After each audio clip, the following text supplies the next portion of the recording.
But NFL, kind of a quiet weekend. They did have the mini camps, and I mentioned Patrick Mahomes, according to Andy Reid, is going to be on pace. They think he's going to participate in their OTAs coming up, the non-contact stuff, which I think is crazy, but awesome. I mean, Patrick Mahomes just tore his knee, ACL and LCL, back in December in a playoff in a game and lost, and you thought he'd be out maybe until the start of the year. Nope. Andy Reid says he'd be good. Cowboys did sign 6 of their 7 draft picks, the rookies, to contracts. Only Malachi Lawrence is unsigned. Caleb Downs gets a $28.9 million fully guaranteed first-round deal as the 11th pick in the draft. But with that draft in mind, Jack, do we have any NFL? Do you have a little ding-a-ling? I should not say little ding-a-ling. I get criticized for that. But what else do I call it? Our ringtone? Chime. Chime. Thank you. That's true. My grandma used to have those wind chimes on the patio that would blow in the wind there. Sounds kind of like that. But ESPN debuted their NFL Behind the Curtain show last night. You see any of this? It's called The Pick Is In. And it's, I think, their first collaboration, or one of their first, with the NFL, who's now part owner of the 4-letter network, right? Rich Eisen's moved back to ESPN, and they're collaborators now. So you get an NFL Films kind of behind-the-scenes days of the NFL draft in Pittsburgh. And let's start with this. Here's Adam Schefter, Jack. He was kind of the star of this thing, of course, because he's on the phones. They got him mic'd up, and he's doing all the deals and reporting all the deals. And here he is trying to report a trade, bringing the scoop on what's going on. The Browns are involved in this. Because remember, the Browns had the 6th pick. And here's Adam Schefter. The Cowboys and the Chiefs are trying to come up. Chiefs had 9. Cowboys had 12. Here's Adam Schefter. I've heard about Cleveland feels like it's got to deal with somebody to move back. Not like they've got enough opportunities, they feel like. So that I don't know whether that's Kansas City or Dallas. You still good? All right. Let's stay on the line. Okay. I'm going to have Coop go ahead and call it in. We'll stay on the line so Chris calls it in with her section. Yeah. This is Ted. Calling in the trade. All right, 6 for 9, 74, 148. Okay, got a deal. Cleveland has traded its pick. Kansas City is on the clock. We have a trade. We have a trade. Trade. Here's Schefter. I get terrible Wi-Fi here. Hey, how do I get to the alert? Did the alert get up? All right, so we traded out 6. We're going to 9 with Kansas City. Thought being we have 3 guys that we would take at this spot with Fano, Tyson, and Maui Noah. We go to 9. We're guaranteed one of those positions. We'll see what Washington and New Orleans do. All right, so there's Andrew Berry. That's the GM of the Browns. That's the behind the curtain stuff. So you got Adam Schefter on the phones. Somebody's trying to come up with the Browns. Browns are willing to trade back, but not all the way to 12. But because they got 3 guys they have graded highly, 2 tackles and a wide receiver, and with 2 picks in between us, if we go to 9, we're still getting one of those guys. And Jack, they ended up getting Spencer Fano, the tackle from Utah, so they're happy. And then the Chiefs come up to 6 and take Mansour Delane, who they had to replace Trent McDuffie. And as we've told you, coming out of the draft, that was the only cornerback taken in the whole first round. So the Chiefs obviously, when they let traded Trent McDuffie to the Rams, they targeted Delane and said, we're not letting him get swooped up. We're going to go get him because we need a corner. And so they give up their picks. You heard it. I love that behind the curtain stuff. It's good. It's very good. Cool. And the Chiefs got their McDuffie replacement out of Virginia Tech and LSU. Yeah, and you hear the pick called into the NFL. That's the lady you heard was the NFL office. You got to call in the pick, and you got 8 minutes to get it done. I heard something over the weekend that they may try to pull that back to 5 minutes. But no, it was one of the GMs said we could probably do 5 minutes and pull this off. I do think it's very funny that we get and the Raiders are now on the clock, and they need to take 25 minutes to make this pick. Are we sure? We've known who they were going to take since January. Yeah, well, the Cowboys, when they got to the trade up to 11, it went to the wire for them. Yeah. It really did, to get the pick to go up one spot to get Caleb Downs. Get the trade done. Well, here's another piece. Here's Stephen Jones. This is when the Cowboys are trying to come up, and this is what Adam Schefter was reporting to you behind the scenes. And this is Stephen Jones calling Andrew Berry, the Browns GM, and saying, hey, man, so here's where it gets a little, you got to listen, but the Cowboys want to go up to 6, and they're willing to give up 12 and 20, but they want 9 and 24 back, plus a 5th-round pick thrown in. And this is where Andrew Berry, the GM of the Browns, said no thanks. They said, what about their 24? So 9 and 24 for 12 and 20. Asking just to cogitate on it. They want to do 9 and 24 for 12 and 20, which is light on all dimensions. Oh, there it is. New Orleans has submitted its pick. Cleveland is on the clock. Tyson. Yeah, that makes sense. All right. All right, so this is where New Orleans takes Jordan Tyson, the wide receiver. Saints select Jordan Tyson, wide receiver. All right, so then it goes back to Steven, and the Andrew Berry says, no, we're not going to do that trade. We want to stay at 9 and take Spencer Fano. And that's how that worked out. But then the Cowboys, so they keep 12, but then they traded up to 11 to get Caleb Downs, which they were thrilled about. That took to the last minute. But then they got on the clock, and, at 20, and here's a little behind the curtain of when they made the trade with with Howie Roseman and the Eagles and made the trade back. Who's the best candidates if you were them? On who? Got to play. Yeah. Coming to our 20, moved to 20. Yeah. Philly.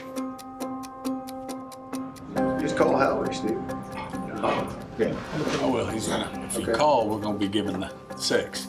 I'm hoping he'll call and say we'll do the 2 4s. We got time. All right, so there's somebody telling Stephen Jones, Jack, to call Howie.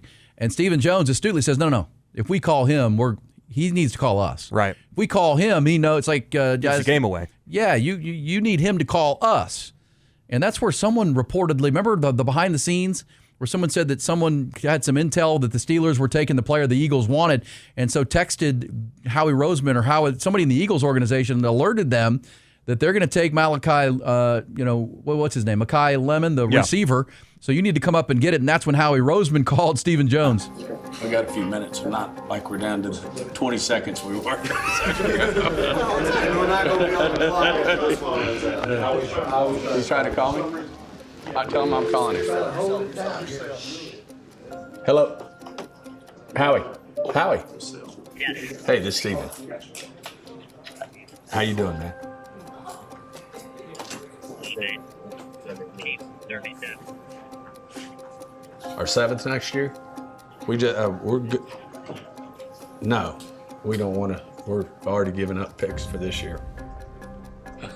We're out of them. We're out of picks. But anyway, we for sure do it for the 2 4s. You good? I'll throw you a next year's 7. Okay, we got a deal. We got a deal. Politics and football make strange bedfellows. The Eagles and Cowboys made a trade. All right, so there you go. That's how it went down right there, Jack, behind the scenes. We're not giving you up any more picks here. We want your 2 4s. Remember, the Cowboys give up 2 5ths to go up 1 spot to get Caleb down, so they retained 2 4s to go back 3 spots to take what turned out to be Malachi Lawrence, which, the Eagles then came up and took Makai Lemon, stole him from the Steelers who wanted him, and Steelers ended up taking the tackle from Arizona State. I'm a nerd. If that bores you guys, I'm sorry. I love that behind-the-scenes stuff and the calls and Stephen Jones working the deal, how it works. Call the league office, make your picks. Don't call us. Don't call them. Let them call you. All that stuff. I thought that was pretty good. And it was revealed last night with the behind the curtain that if the Cowboys had traded back to 23, Jack, and someone jumped in and took Malachi Lawrence from UCF, who the Cowboys took, they were going to take C.J. Allen.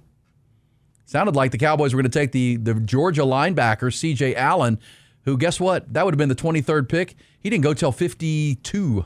So that would have been one of those, but that's who they had ranked. And they had Malachi Lawrence, the pass rusher, but after that, their next guy, this is how you put players together. You heard the Browns doing it. They were going to take C.J. Allen, the linebacker from Georgia. And they end up, Makai Lawrence falls right to him. Boom. Cowboys get what they want. Yeah, easy. Because they were going to take him at 20. I don't think the first round could have broken any better for Dallas. Really. One other that we have, this is the Texans. Now, this is actually the Raiders' side of this deal. But, the Texans, so this is Friday night now. And you've got the Raiders on the clock at 36. Houston's 2 picks behind them at 38. But Houston wants Caden McDonald, the defensive tackle from Ohio State. And they know that the Giants are picking in between the two, right? They're sitting at 37, and they just traded Dexter Lawrence to the Cincinnati Bengals. So they're like, well, we need to get ahead of the Giants because they're going to take our defensive tackle that we covet, who we had a first-round grade on, who's sitting here in the second round. And so here's John Spytek and the Raiders. What you'll hear is that they're about to finalize the deal with the Texans. I think I want to do the Houston one. See who's there. 36 and 117 for 38 and 91. We all feel good about it? Worth the risk? Just his test. Hey, test, Tom, how are you doing? Hey, Tom. We have the trade. We're sending 2-36 to Houston and 4-117. And we're receiving 2-38 and 3-91. All right, done deal. So there you go. Houston goes up 2 spots, takes Caden McDonald. They come out with the offensive lineman Keelan Rutledge and come out with, I think for both Texas teams, we said this last week, Jack, coming in on Monday, that both the first round and into the second round for Houston, because Houston was looking at it as a 40-pick draft there because they had 28 and 38. And they both got the 2 players that they wanted. Interior guard, offensive lineman, center for Houston in the first round, the Georgia Tech kid. And then Caden McDonald, the mammoth defensive tackle who's only 20 years old right now. Dallas gets Caleb Downs, the captain of their defense for the next decade, along with Malachi Lawrence, a young emerging pass rusher. And that's behind the scenes of the draft. Yeah, I think both of our teams here in Texas had a great draft. I mean, Houston, it wasn't flashy, but you got an interior lineman, which was a position of major need last year with all the pressure up the middle that C.J. Stroud and the Texans were facing. And then you get a D-tackle, which was maybe the one position on defense that you could have upgraded or could have improved upon. And it's a good team. And I think that you should the classic, he fell in the draft. He had to come back to the green room for the second day. He still wanted to be there and got picked out of Ohio State. And so Texans, I think both teams are going to be right there. Feeling pretty good. And Houston, obviously, and we're the ones projecting crazily the All-Texas Super Bowl. I think both have put themselves with their work into contention. Yeah. Certainly Houston the favorite probably to win their division. Jacksonville won it last year, but Houston right there. I think Dallas will be a Cowboys, playoff team at the very least. Yeah, well, and can they pass Philadelphia? But I do think the Giants improved in their own division. That's not as easy a ball game if Jackson Dart's the real deal. And then we know Washington gets Jaden Daniels back. So, very competitive there in the NFC. That's where Seattle and the Rams and the Lions and the Packers and all those teams are. We know that. So, good stuff right there. There's a little ESPN. I like that. That was fun to watch last night if you're a draft nerd like I am.